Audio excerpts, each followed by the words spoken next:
It is December 27th, 9:18 p.m. This is a little Christmas smelling candle that I got for free from the candles that Andrew gave me. And I put my hand over it because I was trying to warm up my hands. It really doesn't feel very hot, but I turned my hand over and I burnt the hairs off my finger. Didn't even feel it. It was just normally warm, and it smelled so bad, and they look all gross now. But the candle smells good. It's thankfully covering the bad smell of burning hair. But as I was reading the Victorian book, I think I've thought this before, but I think the thought finally came together, is that I have a limited... there is a limit on my attention span, and I can only use so much of my attention per day. And unfortunately, books, movies, non-digital things, or just like physical things, knitting, things like that, they require a lot of attention from me, from my attention span. And I'm happy with that because that's good. That feels healthy. I like that. But video games, YouTube videos, just general internet stuff, computer stuff, looking at a screen, I feel like that requires little attention. But because I have to do it for longer, I spend all day on the computer. I can play games for hours. I can watch YouTube videos for hours. Those little attention things add up and take up. If this is my attention meter, here's the end of the battery, right? I start here at the start of the day. I work. I do all these other things. My attention's very low. That even though I have attention left, something like this requires more than what I have left, and I can't use the rest of this attention on reading. I think if I've spent too much time on the computer, I cannot get my brain to adjust to reading, to slowly, methodically looking at things. I can't do a high attention task after destroying my attention with the computer, and that sucks. Because the one thing I want more after having too much computer time is going to a book and relaxing. But I just mentally cannot. And the only thing that can really... I don't like that I have this remaining amount of attention, because usually... when I reach here, I'm tired and it's time to go to sleep, But I have this much left. I can't use it on reading. I can't use it on the healthy things. The only way I can spend the rest of this attention is to go back on the computer. And I don't like that. And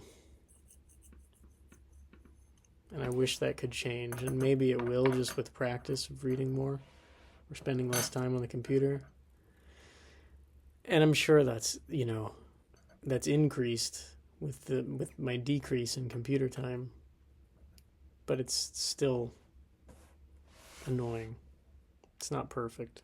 My dream is to not spend any of my time on the computer and to spend all my time doing these other high attention tasks, or things that make you feel more in the present, or have physical or lasting effects.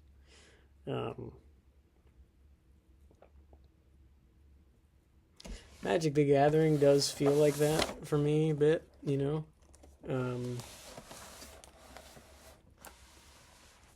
but definitely not video games, definitely not YouTube videos. Movies sometimes do, though, because you sink 2 hours into a movie, you have to pay attention, and it is worth it if it's a good movie. They can affect you. But yeah, today's one of those days where I think I burn up all my attention on the computer, and I don't have any left to do what I really wanted to do at the end of the day, which was read this book. So what do? Well, it's 9:24. I can't do any of the relaxing things before bed, but I'm not tired enough to go to sleep. The one thing I can think to do is go back on the computer, use up the rest of my energy until I'm tired, and go to sleep. And that's probably what I'm going to do, but I hate that that's the cycle. And I found ways to break that, to reset my brain. Like, it helps if I go for a walk after computer time. The walk regains some attention, and then I'm able to read. Or drinking a cup of tea can do that. And I want to do that, but it's 9:30, and I'm going to have to pee at like 6 a.m. if I drink tea now. And I don't want to have to get out of the bed in the morning. It's cold. It's really cold. The moment my feet touch the floor, I'm awake. It's painful. And I get why people in Victorian times, they all had some kind of rug, blanket, tarp, something to separate the floor, the coldness of the floor from their feet when they get out of bed in the morning. Everybody had a little something by the bed to put their feet on. I can't imagine if you didn't and how cold that must have been. But I don't really have that unless I had like a long carpet all the way from my bed to the bathroom. That's not going to happen. And the walk is pretty cold. Also, I think person on the first floor is going to move in tomorrow. That's what my landlord said and what Christina said. So that'll be nice. Have another person in here. Yeah. I really didn't do anything today. From what I did read in the book, people in the Victorian times were actually starving. No food. And the statistic, 17 out of 21 meals in a week were bread.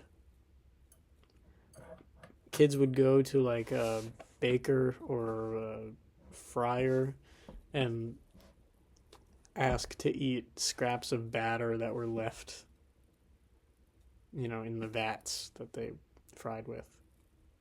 Crazy. And everybody had rickets and scurvy, and the average height was shorter than the people in eras before and eras after. Yeah, crazy. I don't know what I'm going to do, but I will eventually go to sleep. So, that's it. Good night.